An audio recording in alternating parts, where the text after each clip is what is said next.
করে বা কোনো কারণে যদি হয় তবুও তাদেরকে ছাড়ো আজকে হবে না কাজ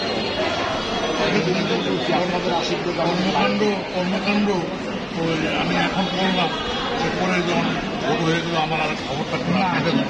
না তুমি পাশে থাকবো একদিন দেখবো আল্লাহ তোমাকে ঠিক তার জায়গায় নিয়ে যাবে ঠিক আছে এই মার সামনে বসে বলবো ঠিক আছে দেখবো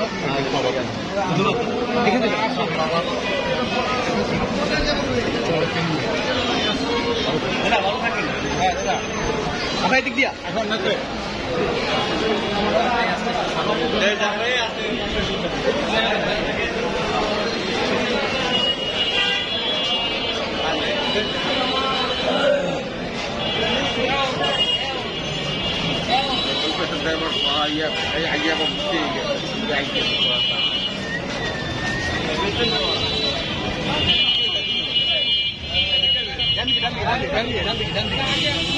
রাস্তা দিয়ে গেলে ভালো হয়েছিল।